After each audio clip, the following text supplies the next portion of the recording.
A vida continua com Pedro Silva, aos sábados, no Rádio Clube de Angra. Ora viva, boa tarde, caros amigos e ouvintes do Rádio Clube de Angra, da rubrica A Vida Continua. Cá estamos novamente para mais uma rubrica. Hoje vamos falar de uma das várias leis imutáveis, leis universais, que foram criadas por Deus, por isso serem imutáveis, porque são perfeitas, e que nós vamos conhecendo aos poucos, à medida que vamos abrindo a nossa consciência.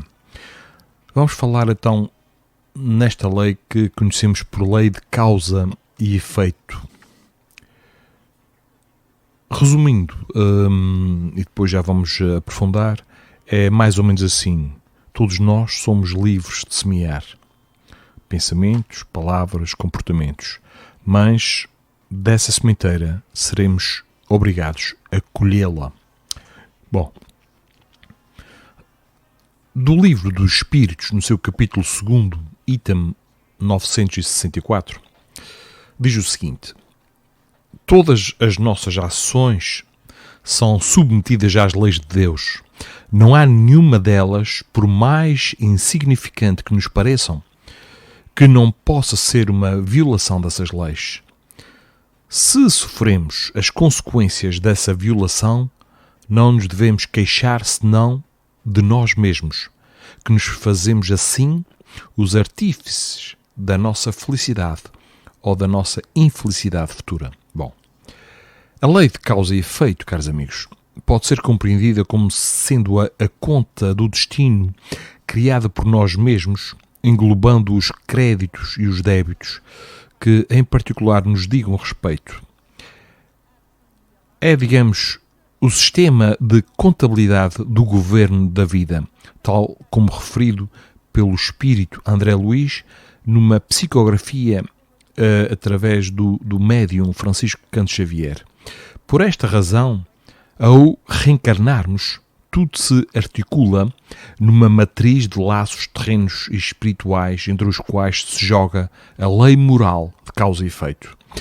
Neste âmbito, muitos dos laços criados noutras existências mantêm-se no presente. Uns na realidade terrena, outros na ligação ao plano espiritual. E como a vida não é determinista, não há fatalidades, mas sim consequências. Umas boas, outras desastrosas, face a ações desgraçadas de uns sobre os outros ou sobre a natureza e seus seres. Sabemos que toda a causa gera um efeito.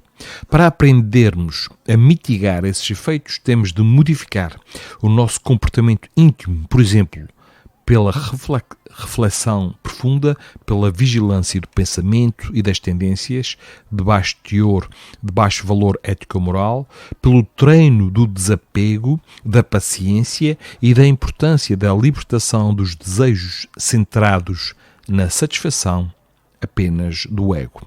Estes, em particular, vivem sob o jugo do orgulho e do egoísmo.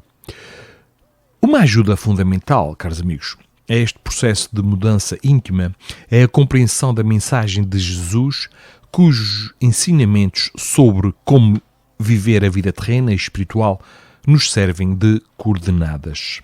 Neste âmbito, o espiritismo ou doutrina espírita pode ser encarado como bússola que nos orienta para aquelas coordenadas. Com o cientificar de conceitos como a mediunidade e o esclarecimento sobre o uso da razão, veio trazer consolo por aquilo que explica sobre o propósito e continuidade da vida no corpo físico e para lá dele, após a morte, do corpo físico, é claro. Falo nomeadamente sobre a natureza da mediunidade, sobre a comunicabilidade dos espíritos, sobre o sentido da afetividade de uns para com os outros, na importância de sermos compassivos, inclusive para melhorarmos o nosso próprio bem-estar. Para o conseguirmos fazer, temos também de encontrar o equilíbrio entre o nosso self, ou seja, o nosso eu maior ou alma, e o nosso ego. O Espiritismo veio assim reforçar a mensagem do Cristo sobre a importância da instrução e da aprendizagem enquanto instrumentos de melhoramento do ser espiritual que somos.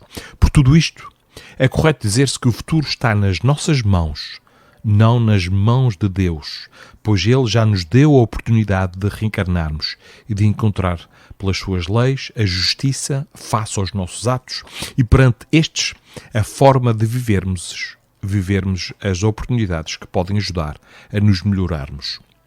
Deus deu-nos as leis da matéria que regem o mundo físico, tal como tratado pela ciência, e as leis morais que regem a existência do espírito, que regulam a justiça divina e, por consequência, a evolução do espírito, implicando o seu desenvolvimento ético-moral e intelectual. Caros ouvintes, é em torno das consequências morais do nosso comportamento que se joga o nosso presente e as razões das nossas aflições ou tendências que aceleram a nossa capacidade de criar e servir para o desenvolvimento intelectual, social e humano. E para isto, importa que saibamos ter a humildade necessária para sabermos viver a abundância, seja ela material, física, intelectual ou no aspecto da criatividade. Neste sentido, a educação espiritual, centrada nos ensinamentos do Cristo, assume máxima relevância, devendo esta ser despojada de misticismos ou de milagres, de ritos ou hierarquias de poder terreno. Isto a par da vivência individual e enquadrada no contexto cultural ou religioso de cada um. O importante é cada um se instruir e saber amar o outro, um amar que vai muito para além da faceta do amor romântico. O importante é compreender, praticar o bem com indulgência, dar sem se esperar receber ou que seja notado para a satisfação da vaidade. É preciso saber lidar com o mal, perdoando, e fortalecer a paciência para sabermos esperar e assim nos irmos libertando desse mal que reside em nós. É preciso não darmos guarida a sentimentos de culpa ou de angústia, isto na medida que modificamos o nosso comportamento de forma gradual. Assim, quando é a dor que mais se sente em nós, na vida, é importante compreender a sua origem, que é a herança de tendências do nosso ser e que já vem de vidas pretéritas. E se, em vez de dor, for abundância, então que mantenhamos a vigilância sobre nós mesmos para não nos iludirmos com a capa da vaidade. Ou seja, dor e abundância são consequência de trabalho feito e servem de instrumentos para nos melhorarmos e contribuirmos para a ação em favor de outros e do que nos rodeia. Não os temos nem por castigo, nem por vantagem. É preciso que se note.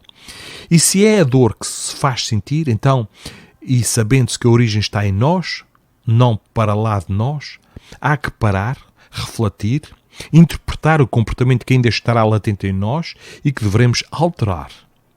E não sendo ele benéfico, há que o ir abandonando. Caso contrário, estaremos apenas a nos esconder de nós mesmos. Caso contrário, estaremos a reviver a raiva ou a revolta ou a adoecer-nos, em vez de encarar essa dor como forma para nos despertar.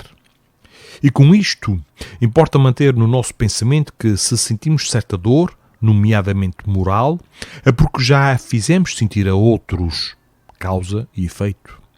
E se a fizermos sentir a outros ou a implicamos em nós, foi porque ainda não a compreendíamos, a dor a ponto de a sabermos evitar. Ou seja, o nosso bem ainda não vencia o mal. E ao compreendermos, saberemos também compreender que, face a isto, não deveremos carregar culpa ou dar guarida a angústias, mas sim agradecer por já termos compreendido os alertas que nos despertam quando a dor chega, ou os alertas para que agradeçamos quando a abundância nos alcança, para que não a desperdicemos. E é nestes ciclos, caros amigos, nestes ciclos de aprendizagem, e para que eles se possam dar, que voltamos a nascer, e assim podermos trabalhar a nossa evolução moral e intelectual, tal como afirmou Jesus, sobre a necessidade de vivenciarmos a mudança. Quando ele afirmou o seguinte: digo-te que dali não sairás, enquanto não tiveres pago até o último ceitil. Adolfo Menezes, médico, referia a propósito desta mesma frase que Jesus se reportava a resgates dolorosos, a difíceis prestações de contas e às consequências desastrosas de atos irrefletidos. Entretanto, essas mesmas palavras se aplicam também à recepção de verdadeiras recompensas pelos atos bons, à prestação de contas com juros até no campo do bem e com vista a prémios concedidos a trabalhadores dignos. Em suma, a dimensão do esforço refletirá a dimensão do bem-estar futuro. O que semearmos agora de bom, iremos colher mais cedo ou mais tarde. Porém, temos de estar atentos para com o propósito dos nossos dias, sobretudo se tomados pelo materialismo, negligenciando o ser espiritual que somos e a razão de termos voltado à vida terrena. Atentemos, pois, aos afetos, à caridade, às pessoas e menos às coisas, aos desejos egóicos. O materialismo, dizíamos, estadiando-se,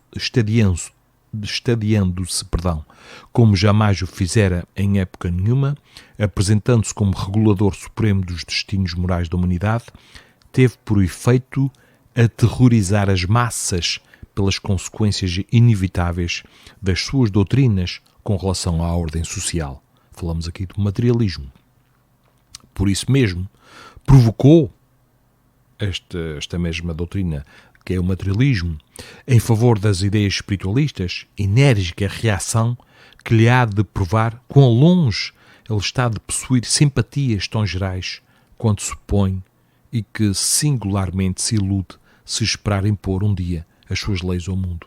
É, pois, importante não esquecer que a materialidade que nos rodeia assume um caráter verdadeiramente transitório, repito, transitório.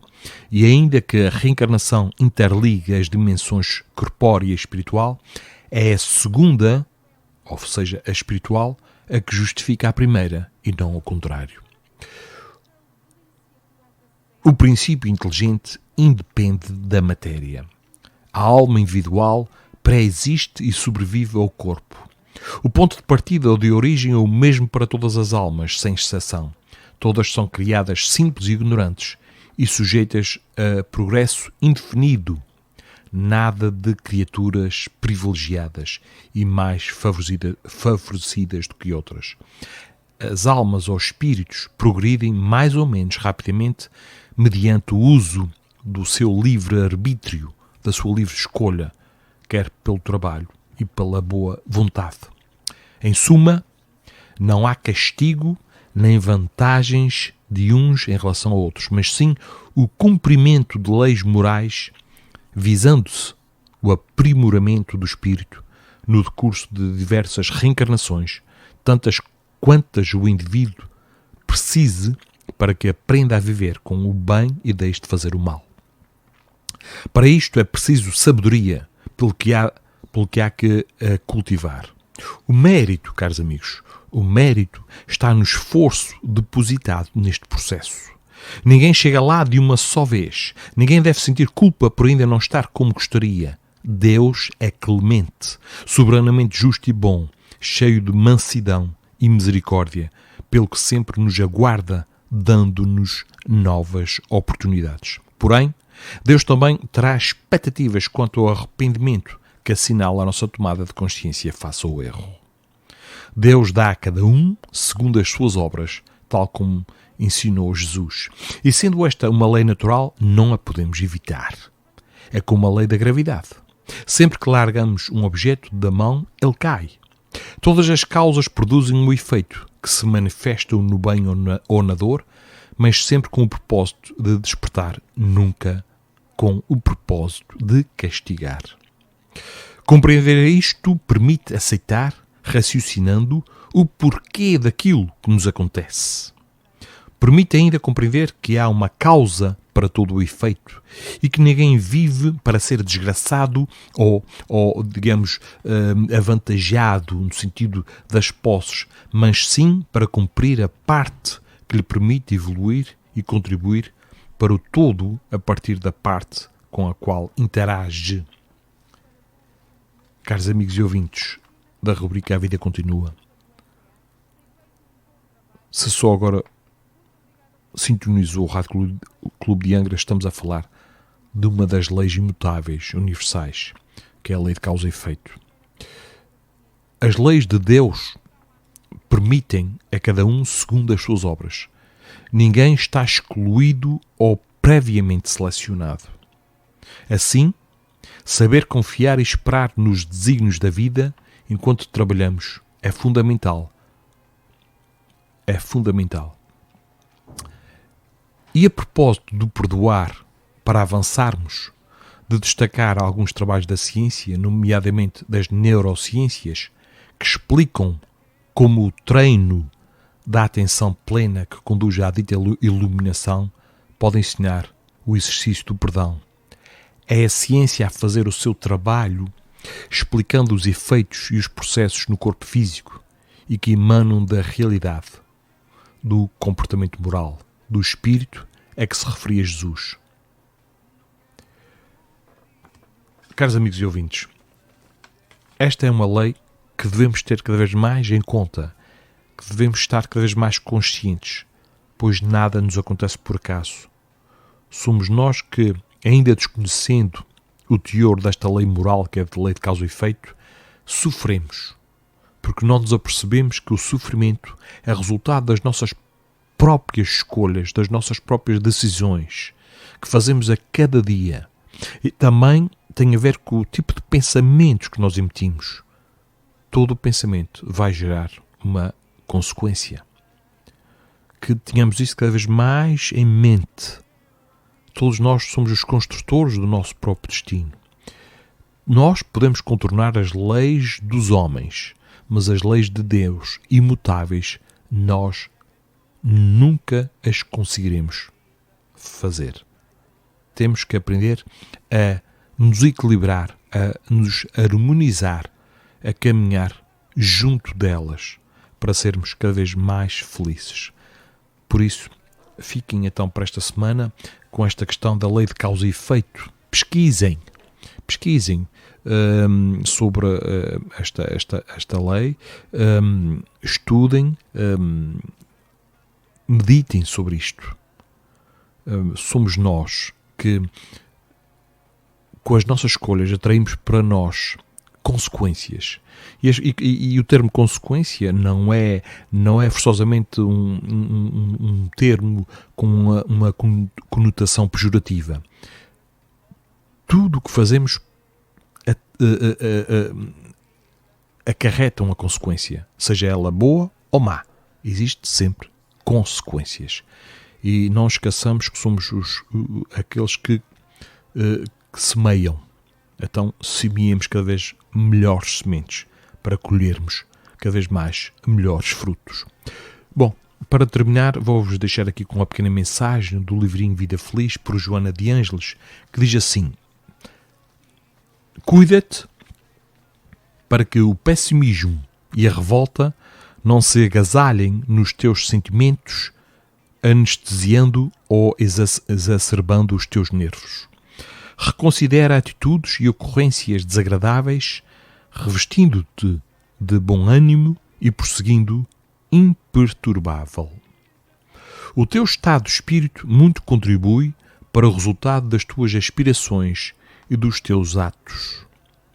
Quando encetas uma tarefa com mau humor ou rebeldia, já perdes a melhor parte da realização.